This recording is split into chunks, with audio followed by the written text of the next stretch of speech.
بسم الله الرحمن الرحيم. والصلاة والسلام على أشرف المرسلين وعلى آله وصحبه أجمعين ومن تبعهم بإحسان إلى يوم الدين. أما بعد، رب اشرح لي صدري ويسر لي أمري واحلل عقدة من لساني يفقهوا قولي. اللهم انفعنا بما علمتنا وعلمنا ما ينفعنا وزدنا علما يا رب العالمين. عن أبي هريرة رضي الله عنه قال قال رسول الله صلى الله عليه وسلم: أكثر عذاب القبر من البول. رواه في المستدرك الصحيحين للحاكم. Sayyidina Abu Hurairah رضي الله عنه said, Rasulullah sallallahu alaihi wasallam said, majority of the punishment of the grave will be on account of the urine drops. Again, Sayyidina Rasulullah sallallahu alaihi wasallam said, the majority of the punishment of the grave will be on account of the urine drops, that people are neglectful about this matter. You have to understand, respected brothers and elders, that when we are going to our qabr and we are received by the qabr will have such an intense squeeze.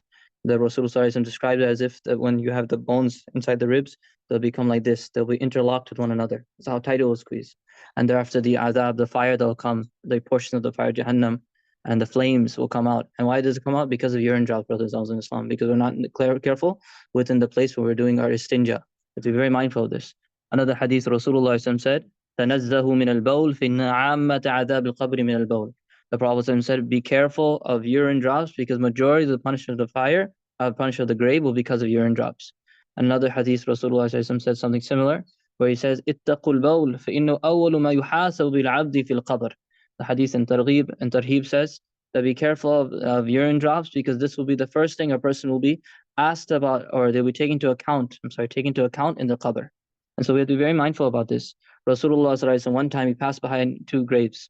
And the Prophet said, قَالَ إِنَّمَا لَيُعَذَّبَانِ وَمَا يُعَذَّبَانِ فِي كَبِيرٍ. The Prophet said they're being punished, both of them. And they're not being punished for something so large.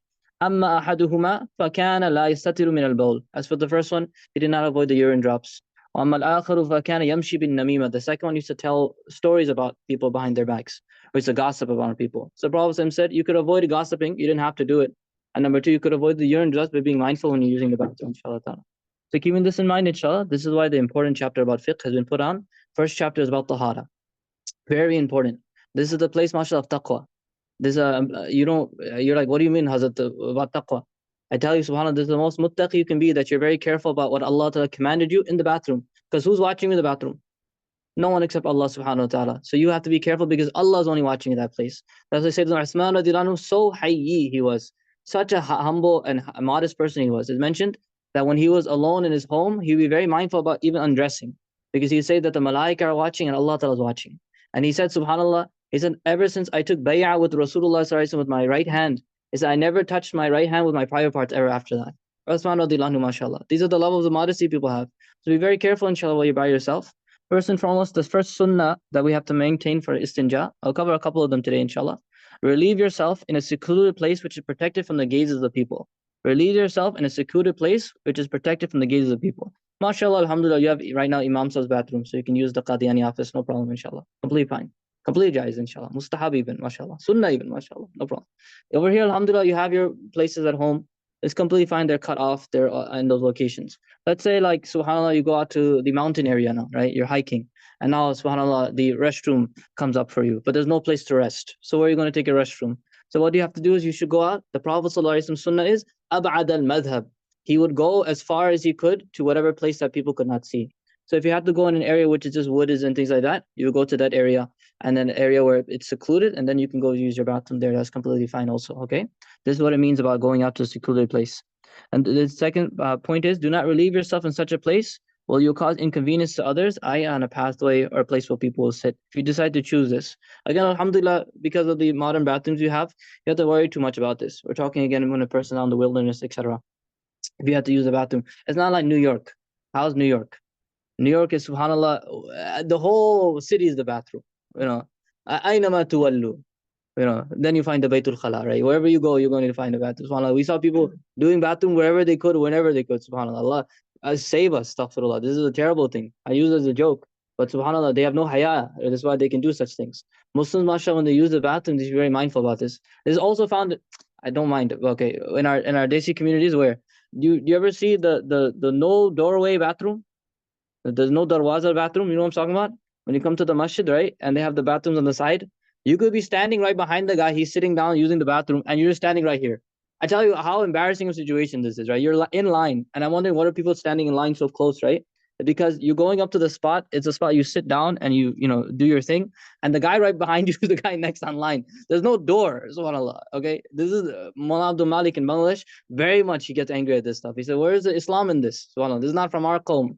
Because why? Because there should be some level of haya, subhanallah. I get it. No one's watching exactly what you're doing, but still have a door. Subhanallah, Allahu Akbar. Even my kids know to close the door when they use the bathroom. Where's the door go in our places, subhanAllah, right? So this is where Rasulullah sallallahu alaihi wasallam, his sunnah is very important here. Being away from that and play, and don't do it in a place where people on a path where people sit. Thereafter another, if you are forced to relieve yourself in an open field or place, then look for a suitable place where you not be seen and the ground is soft and the urine does not splash onto you. So if you have to, in an area where there's no bathroom whatsoever, what do? You will go there and you will basically, you will make like a line in your mind, or you draw a line with your foot, right? And meaning that you just kind of like put it out like this in the ground.